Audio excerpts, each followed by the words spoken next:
안녕하세요. 저는 한국 순교복자수녀회 허은경 엘리사벳 수녀입니다. 저는 20년 전 2004년 남미로 파견되어 선교사로 살고 있습니다. 1984년 한국 천주교회는 무슨 일이 있었을까요? 지금의 성인이신 교황 요한 바오로 2세께서 103일 시성식을 위해 한국을 방문하셨답니다. 비행기에서 내리자마자 한국 땅에 입을 맞추며 순교자의 땅, 순교자의 땅 하고 외치셨습니다. 생각만 해보면 벅찬 눈물이 사실 벅차오릅니다. 한국교회는 창설 200주년을 맞아 받는 교회에서 나누는 교회로 성장하였습니다. 여러 수도회가 선교를 시작하였는데 저희 수녀원은 선교의 선두로서 온누리 창공의 순교 정신으로 1986년 두 분의 수녀님을 멕시코로 파견하였습니다. 멕시코 국기를 보면 뱀을 물고 있는 독수리가 보이는데요. 아스텍 문명의 건국 전설입니다. 독수리가 뱀을 물고 있는 그곳에 국가를 세우라고 하였답니다. 멕시코는 미국, 과테말라와 인접해 있는데요. 한국의 약 20배 정도의 크기가 됩니다. 무지 크지요? 그곳에 우리 수도의 수녀님들이 1987년 첫 선교를 시작하였습니다. 자, 지금부터 수녀님들이 온누리 창공에 뿌린 겨자씨에 대해서 나눠볼게요. 어린이들, 청년들, 어른들에게 성경 공부와 교리 교육을 하였고 신부님이 부족한 공소를 다니면서 말씀의 전례와 또 교리교사 양성을 하였습니다. 그리고 사진 속에서 고소한 냄새가 나지 않나요? 이것은 참깨가 나는 것을 보고 수녀님들이 고민한 끝에 가정용 참기름 기계를 이용하여 참기름을 짜서 먹어보니까 너무 맛있었고 또 마침 신부님 한 분을 만나면서 협동조합을 결성하였답니다. 지금도 현지인들과 교구가 화합하여 잘 이끌어가고 있습니다. 또 남미의 많은 사람들이 경제적인 이유로 미국으로 들어가기 위해 기차를 몰래 이용합니다. 이러한 과정에서 많은 사고가 발생하는데 그들의 고통스러운 삶에 조금이라도 도움을 주기 위해 수녀님들이 기차에 먹을 것을 던져주고 또 옷가지들을 모아서 가지고 가서 도움을 줍니다. 초등학교와 그리고 산 마을에서 내려온 학생들을 위한 기숙사에서 수녀님들이 함께 살아가고 있는데요. 때로는 친구처럼, 때로는 엄마처럼, 때로는 외국인이라 무시를 받은 적도 있지만 그래도 행복한 선교사로 지낸 곳입니다. 자, 다음 사진을 볼게요. 수녀님들이 지역 주민들과 성경 공부를 하면서 빵을 만드는 기술도 알려주셨어요.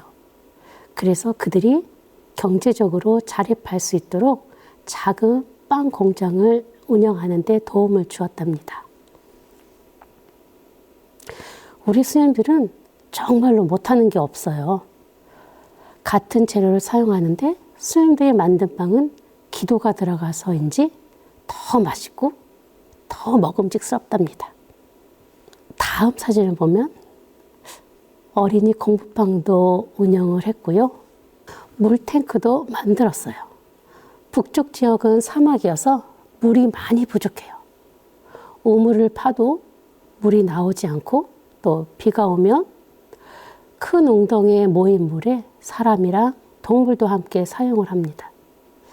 그래서 각 가정에 물탱크를 만들어 빗물을 받아쓰게 할 수 있도록 도움을 주었어요. 지금부터 제가 보고 듣고 느낀 선교지로 가보겠습니다.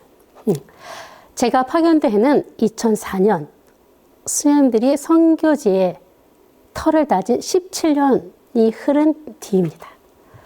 하느님은 더 먼저 가셔서 일을 하고 계셨죠. 처음에 선교지로 파견되고 멕시코로 갈 때 막막했습니다. 내가 가서 할 일이 있을까? 그래, 가는 거야. 그래도 그곳 사람들이 사는 곳이니 네, 여기 있습니다 하는 마음으로 떠났습니다. 걱정한 것보다 첫 출발은 좋았습니다. 그 이유는 같은 수도의 수녀님들이 반겨주니 마음도 놓이고 의지가 되었습니다. 그런데 언어를 배우기 위해 다른 수도에 머물게 되었어요.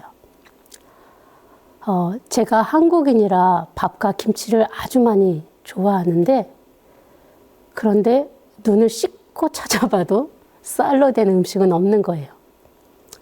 언어를 모르니 식사 시간이 언젠지도 모르겠고, 또 한국하고 같겠지 하고 가니 아무도 없고 왔다 갔다.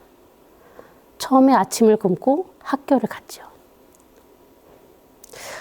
어느 날 식사에 죽 같은 것이 있어서 물어보니 쌀로 한 것이란 말이 너무나 행복해서 혼자 속으로 아싸를 부르며 큰 대접에 가득 담아서 가져왔죠. 수녀님들이 좋아하냐고 묻는 것 같기에 씨 하고 대답을 했죠. 그런데 한 숟가락을 입에 넣었는데 읍스! 제가 먹지 못하는 우유를 넣은 음식이었답니다. 입에 넣었으니 버리지도 못하고 숨도 쉬지 않고 초고속으로 개눈 감추듯 먹었죠. 얼굴은 웃고 있었지만 뱃속은 우르르 캉캉 천둥 번개가 치고 있었죠. 그 다음부터는 음식에 욕심을 내지 않고 조금씩 가져다 먹었지요. 멕시코 음식을 조금씩 알아가니 맛있게 즐기는 법도 배웠답니다. 아주 매운 고추와 함께 먹는 것을. 멕시코 음식은 조금 느끼하거든요. 지금 한국에도 멕시코 음식이 많이 들어와 있고 또 마트에 가서 쉽게 사서 해 먹을 수가 있어요. 제가 제일 좋아하는 건 따꼬. 종류가 아주 많아요. 또르띠아에 싸서 먹는 거지요. 그리고 바르바코아. 땅에 묻어서 12시간 정도 고기를 익힙니다. 또 깨사디아, 뽀솔레, 몰레. 너무 맛있어서 몰래 먹어서 몰레라고 합니다. 선교지 엘 쿠스토디오에서 아이들과 교리 공부에 축구를 하고 놀아요. 아이들에게 교리도 중요하지만 축구를 할 수 있다는 것이 중요하기에 교리에 빠지지 않고 나온답니다. 맨발로 축구를 하는 아이들이 많아요. 저도 맨발로 해보려고 했지만 못하겠더라고요. 샌들을 신고 축구를 하다가 왕발톱이 나가는 일이 생겼는데 다친지도 모르고 있다가 나중에야 다친 것을 알았어요. 저도 축구를 너무나 사랑하거든요. 아이들에게 교리 후에 풍선을 선물로 주었어요. 아이들이 풍선을 잘 불 거라고 생각했는데 불지를 못하는 아이들이 많았어요. 부는 방법을 가르쳐 주니 잘 부는 아이도 있었지만 풍선을 어떻게 불지 모르더라고요. 또 서로 부는 모습을 보면서 낄낄거리고 웃는 거예요. 삑 하고 방구 소리 같다고 서로 장난을 치는 거지요. 풍선이 불면 살이 빠지잖아 하고 생각하면서 아이들에게 풍선을 불어줬는데 거의 30개를 불다 보니 어질 하더라고요. 그 다음부터 풍선에 바람을 넣는 도구를 꼭 챙겨가고 있어요. 이러한 작은 경험을 통해 성장하고 또 함께하는 것, 또 다름을 배우는 것 같아요. 짜잔! 이게 무엇일까요? 아이들이 싸울 땐 꼭 어른들 싸우는 것처럼 싸운다니까요. 아이들에게 어떻게 하면 좋을까 궁리하면서 노래도 음악도 그림도 가르쳐 주었지만 넘쳐나는 에너지를 조절할 수가 없었어요. 어느 날 시장을 갔다가 한국말로 태권도라고 써있는 간판을 보고 들어가서 관장님을 만났어요. 관장님은 한국을 많이 좋아했고 또 태권도를 무지 사랑하는 분이셨어요. 흔쾌히 우리가 살고 있는 공소로 일주일에 한 번씩 와주기로 하셨죠. 차로 1시간 반이나 걸리는 거리였답니다. 아이들의 태권도를 처음 접할 때 이상하게 생각하였지만 관장님이 인내를 가지고 잘 가르쳐 주셨어요.